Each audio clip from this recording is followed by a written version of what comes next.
the more I've analyzed the Niners since the draft and looked at the roster and looked at the, how things could go and, looking really closely at everything now that we have the schedule, my big concern is the run D. Now, I know a lot of people's big concern is the offensive line, but my big concern is the run D. You didn't stop the run last year. You lost your best run D defensive tackle in Eric Armstead. You lost easily your best run D linebacker in Dre Greenlaw. And maybe for the year. And you lost a solid shade in Javon Kinlaw. You also lost big. Yeah, you lost a big body up front in Kinlaw, who's definitely, had some strength there, who could not be moved. And then you also lost Hufanga, and the numbers were dramatically worse without Hufanga on the field, and we don't know when Hufanga's coming back. I mean, it's probably not going to be week 1. So maybe Hufanga is your best run defender at safety. You lost your best run defender at linebacker. You lost your best run defender at defensive tackle, and you lost your only two-gapper in Kinlaw. And, you weren't good against the run last year. Mm-hmm. And are they going to be a bad run defense once again? I mean, that's the question I would have. It's like, and where does that, is Devondre Campbell going to step in for Greenlaw? Is he going to how's he going to do? And then up front, how about Jordan Elliott and Malik Collins? Are they going to step in for Armstead, and they going to be better than Armstead? I mean, it's like, so I'm very concerned about the run D. And when I asked Sorensen about it, he gave me kind of a nominal kind of like, yeah, we've addressed it. We've talked about it. But it wasn't convincing. No. Yeah, right now we're a sum of all parts. The real issue is that Javon Hargrave is just not giving us anything what we expected for the price tag that he has right now. That's just the truth. He's got to get better.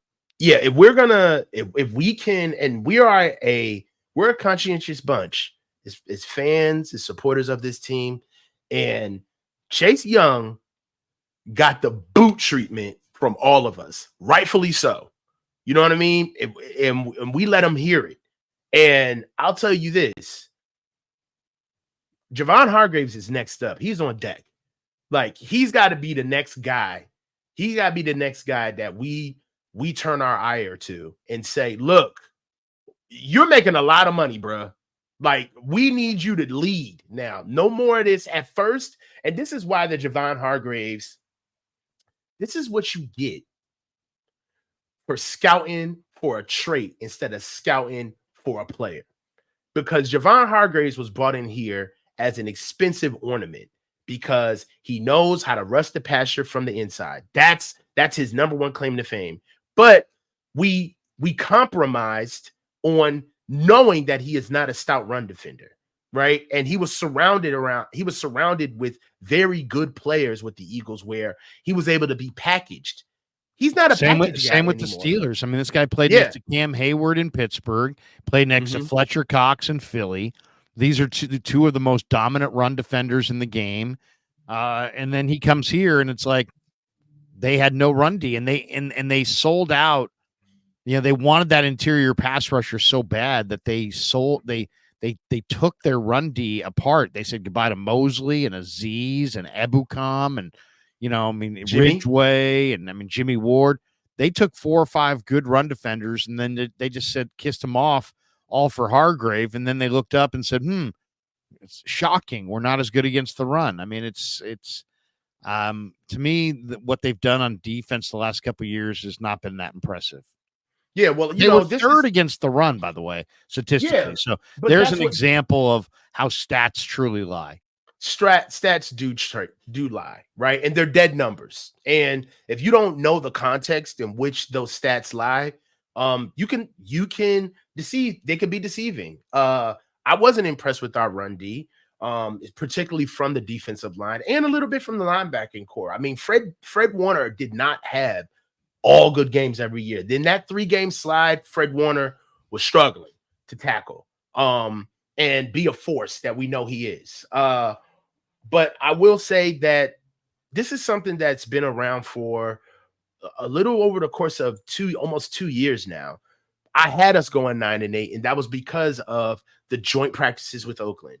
When I heard about those practices so close to the season, and then we actually saw the game and the reports, I listened to your reports of the joint practices that we had in Las Vegas, right? And the reports were that we were getting dogged up and down the field on team period, and they were running the ball at will on us, and we could not stop them. And this is with our starters in the game. I mean, in scrimmage. And the thing about scrimmage is that you get specified looks so you don't waste time. So when you can't stop something in practice, it's almost kind of like, all right, we failed at it, but we got to keep moving on, right? We're sharing time with another organization. But once I saw the Xerox of what the reports were into the preseason, and I remember this, the chat was killing me. Like, this guy cares about preseason. Remember that conversation? Why do you care so much about preseason? How in the world do you care about them stopping the run? Why do you care so much? And it's just like, but it's still football, though. And not only is it football, but it speaks to real football, which is the depth of our team, right? So obviously you want your ones to be good, but that's not a season. In a season, guys get on the field, guys play.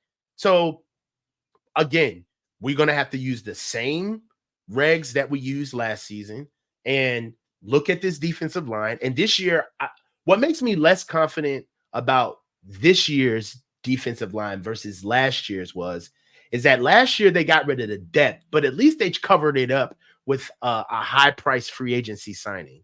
Then they had to subsequently go get the depth throughout the season, right? We had to go pick up Chase Young. We had to go get Randy Gregory. We had to go get Sebastian Joseph Day. We had to actually go get the depth that we lost in the offseason.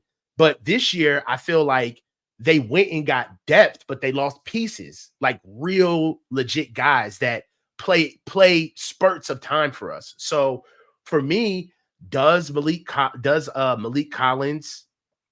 and what's my boy from Jordan Elliott? Do they pass the smell test? You know, like, is this enough, right? Is Leonard Floyd's going to start? That's our starting edge. He's our right defensive end. I'm not sure if he is as far as like first and second down. My plan would be, play Yetur Gross-Matos and then play Leonard Floyd on third downs.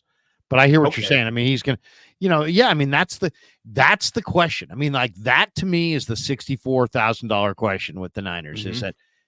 Is the Jordan Elliott, Malik Collins combo an upgrade, a lateral move, or a downgrade from Arik Armstead? That's question number one. And then you could ask that same question about Floyd and Yetur Gross-Matos compared to Chase Young and Randy Gregory. Now, I think Yetur Gross-Matos and Floyd are an upgrade on Gregory and Chase Young. And Chase Young. I definitely do. I think Floyd, he's got a better motor. I think he's more of a speed guy, but he also has to be limited because he is a speed guy. You have to really protect him on first and second down. You can't put him out there like they put Chase Young out there on first and second down. And he's a little older in the tooth. He's 32. Right. But I mean, that's what but a lot of people feel like Yetur Gross-Matos may give them something. We'll see. Is Drake going to give them anything? Is Beal going to give them anything? That's the question. There's a lot of questions on this defensive line. I mean, there really are. And most notably, is Elliott and Collins going to be lateral upgrade or a downgrade from Armstead? And I don't know. I can't really speak to that. I mean, the Pro Football Focus grades say that Jordan Elliott was the sixth best defensive tackle last year against the run. And yet I've got people who claim that they know people from who, around the Browns and fans of the Browns and media of the Browns that thought he was terrible. So I liked him at Missouri, and I think he's got great feet for a 300-pounder, but we'll see. Malik Collins is enormously strong. If it's the same player I remember, coming into the league out of Nebraska, but now he's considered more of a pass rusher. So I got to see it. The other question is, what were the Niners actually going to get out of Arik Armstead with his plantar fasciitis and his meniscus injuries and his knee pain and that kind of, is he going to be healthier in his 10th year than he was in his 9th year? I mean, I think I kind of agree with their assessment that is probably wise to move off of Armstead. So, I mean, but to me, the major loss is Greenlaw. I mean, the Niners run D last year It's huge. was not good, even though they were third. It wasn't good, and they got gashed in the preseason. I asked Shanahan about it. He's like, I said, "Are you concerned? You're getting gashed in the run game?" And he's like, "I would if I thought it was all based on what we were looking at in the preseason, but we were really good against the run last year."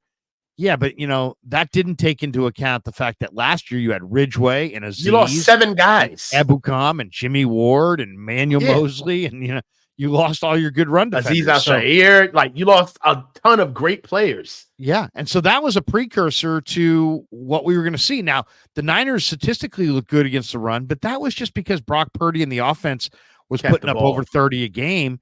And guess what happened? Dallas can't run stopped the ball running. when you're down. Pittsburgh stopped running. The New York Giants stopped running.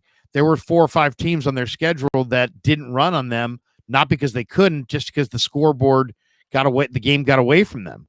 But then Cleveland ran at will on them, and when it mattered in the playoffs, Aaron Jones rumbled up and down the field and came one run away from beating them. And then Montgomery and Gibbs gashed them in the Detroit game. They got pushed around. Kansas City had success running the ball in the Super Bowl. So, I mean, it's just like, I think the run D is a problem. And when I asked Sorensen about it, his answer was like, well, I said, hey, man, that Detroit game, you guys got pushed around up front. And he's like, yeah, well, in that game, we gave up some runs, but we've addressed it and we've looked at the film and we've, he didn't give any specifics, but he said we've addressed it. We're going to find out. We're going to find out because to me, last year, as I said, they were third against the run because teams, their offense kind of prevented teams from running on them. But once the book gets out that you can really run on the 49ers, and I think after watching those playoff games, how is that not the book? I just think that they're going to be challenged more earlier and more often by teams trying to dominate them at the line and run it down their throat. And if they can't defend it, that's all they're going to see all year. So to me, this is the primary question going into the year. Can they stop the run on D?